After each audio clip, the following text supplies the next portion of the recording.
So it was just bad luck, but hey, we're alive. Yep. The next morning arrives bright and windless. The sun pierces the thin layer of cloud, bathing the east in a soft pink glow. Oh, I'd just like to note it was interesting that hunting gave you a +2 to that. That's different. Nice, but different. This beautiful vision reminds you that your Kai masters once told you that the light of Kald is unlike anywhere else in Magnamund. With tent and equipment packed, you leave the pass and venture out onto the hot basin. 100 miles of open ice now lies between you and Storm Giant Pass. At first, the journey is easy. The basin has been worn smooth by the wind, and no crevice. Was it crevice or cruise? Crevice. Crevice lurks unseen beneath the hard, dense snow. But at dawn on the third day, events take a turn for the worse. You are woken from a deep sleep by Dice, shaking your shoulder. He's running. What's wrong? You ask, still bleary-eyed and sleepy. Ice barbarians! On the horizon! 20, maybe more! 5 wind sledges and a warrior escort. I think they've seen us. In an instant, you have all climbed out of your sleeping furs and begun to pack away the tent. Dice is correct. They are ice barbarians, and they are heading towards you from the west. If they catch us, we're as good as dead, says Spinner as he ties the last of the equipment to the sledge. Wait, didn't you lose the sledge? Or did you lose a sledge? A sledge. I think we lost. Yeah, we lost one. Ah, right, because you have a sledge east, so that's like half of the equipment. Not east. Each. Yeah, each. Whatever. Okay, I must have... Whatever. The Ice Barbarians of Kald are a fierce and warlike race of nomads. For thousands of years they have traveled the icy wasteland, trapping furs and herding mammoths. So, yeah. Their only contact with the rest of Magnamund is through the trading post of Luk. In summer, when the coast around Luk is free from ice, they journey there to trade their furs for weapons and tools, as there is no iron or wood in Kald. They hate all except their own kind and kill anyone they find who dare to trespass in their icy domain. You soon hear their war cries less than 3 miles distant, and for the first time since you landed, you pray for a blizzard to hide your escape. You have covered less than a mile when the first of the Ice Barbarian scouts appear to the north on skis. At first there are only 2 of the fearsome warriors, but they are soon joined by 3 others. They are large, muscular, and bedecked with furs. Some of them wear bone armor. Despite their size, they glide across the snow with an almost feline grace and speed. Each of them has a pole attached to his back from which a small flag flutters. Suddenly a bone-tipped arrow whistles past your knee and embeds itself in the sledge. An Ice Barbarian scout skis past to your right. He is less than 10 yards away and you can clearly see his slanted eyes and sharp cheekbones. You suddenly realize that what you had mistaken for muscle and fur is in fact an Ice Barbarian child. These children are armed with small bone bows and they fire a constant stream of arrows as their fathers ski nearer and nearer. Huh. That's different. So Well- the children are... Teamwork! Parent-child bonding is important. And for you, kinda deadly. In any case, we got a picture of the guy. Right. Huh. So that's how they look like.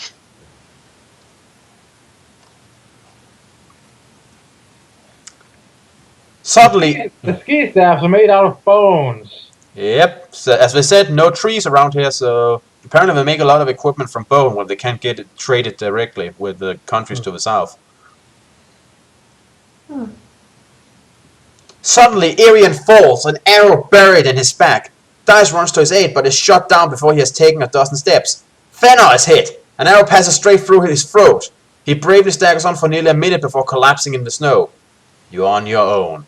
An Ice Barbarian scout skis past to your left and returns towards you head-on. He has a spear under his arm, which is leveled at your chest.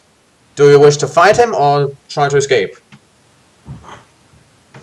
Oh. Fight or flight?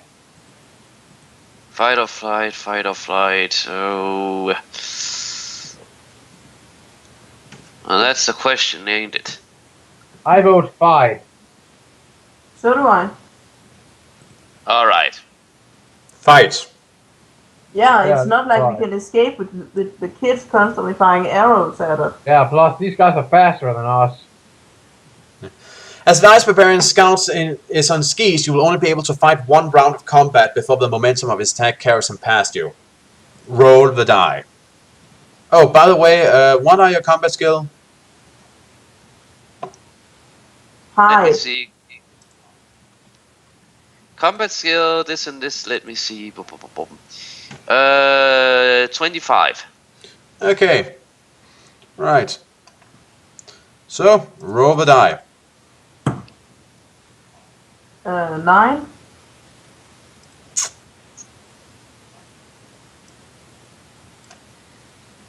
Your attack has caused the Ice Barbarian Scout to lose his balance. He tumbles in a flurry of snow and broken skis. The fur-clad child rolls clear of his father's backpack and lies face downward in the snow, less than 10 feet away. The Ice Barbarian Scout is badly dazed by the fall, but is already attempting to stagger to his feet. Do you wish to attack him again, or do you wish to try to hold the child hostage? Maybe holding the child hostage might be a good idea.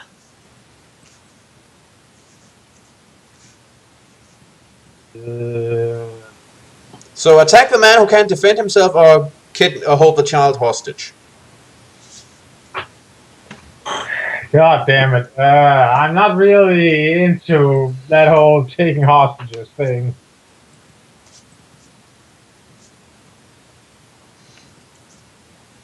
You're Let's giving just try to stab the guy before he gets up. What do the rest of you think? Well. Hey, what happened to the rest of them? Well, I imagine this is all taking place over a very short amount of time, and, well, they just finished off your comrades, so this guy went for you, and you made him tumble around in the snow. So you have a split-second decision to make here.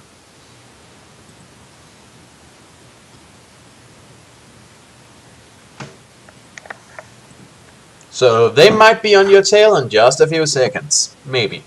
But for now, there's this guy to worry about. And his kid. On the other hand, if we have a hostage, perhaps the others won't attack us. They're not really... that... Well, Oh. it is a gamble to guess, will they attack us if we have one of their children hostage? Yeah. But I know it's ironic. I'm totally okay with killing people in this game, but I feel iffy about taking hostages. I suppose so.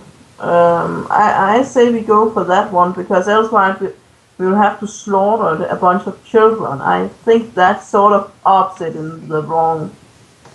So take the child hostage to try to discourage the others from attacking you. That's what you're saying?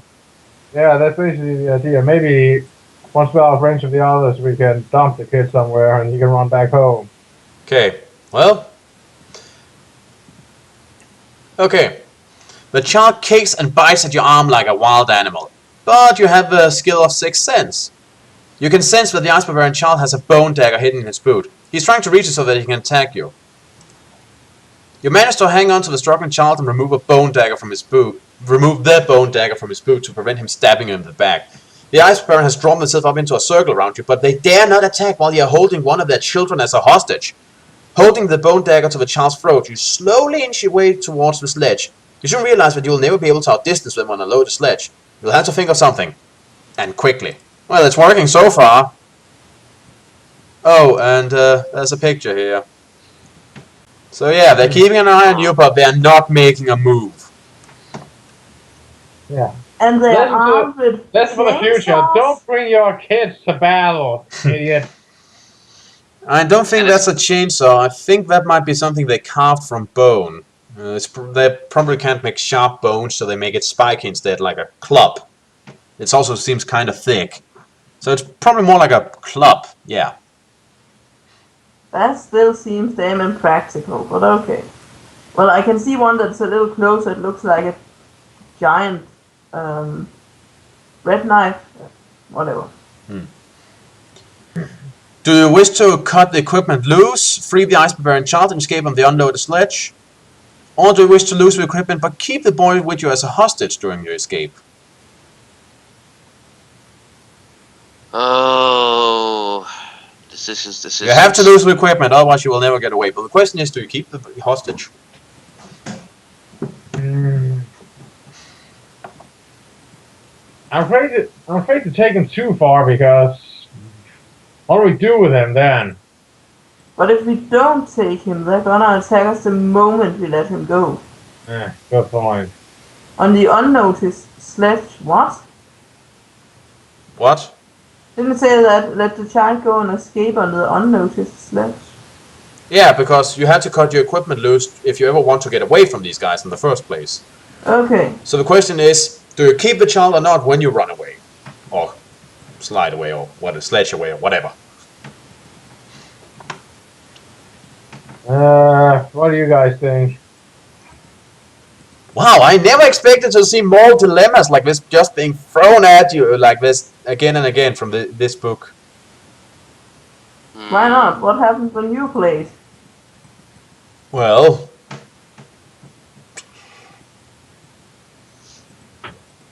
Okay, so Giovanni is for bring the child. What do you say, Rana? We might want to bring the child with us anyway. Okay, let's do that then. right. Throwing the boy onto the sledge, you grab the whip and lash the counter dogs, driving them for everything they're worth. The Ice Barbarian scouts immediately give chase, shouting to the boy in the strange cult language. You're covered less than 100 yards when the boy leaps from the sledge into a deep snowdrift. At the same time, a volley of bone-tipped arrows whistle past your head and one grazes your shoulder. You lose 1 endurance point. Although the boy is free, 2 scouts continue to pursue you, but your dog team is fast and you have soon outdistanced them and their arrows. By nightfall, you reach the very edge of the Viad Mountains. These awesome granite mountains rise vertically out of the ice and snow. They'll be impossible to cross on this cold and moonless night. A wind rising in the west heralds a night blizzard. You must find shelter or you'll die of exposure. Well, you can use the Sixth Sense now if you want to. Let's. I say we do that.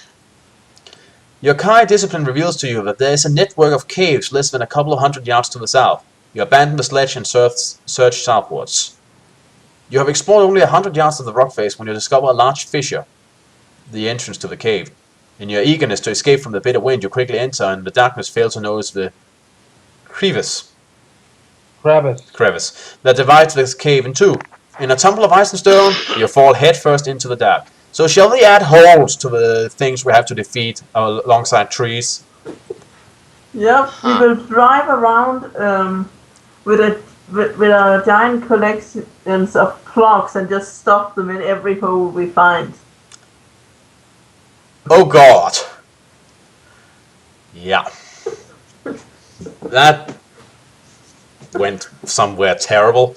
You fall over 30 feet Oh, now I get it. and land flat on your back in the snow-filled crevice.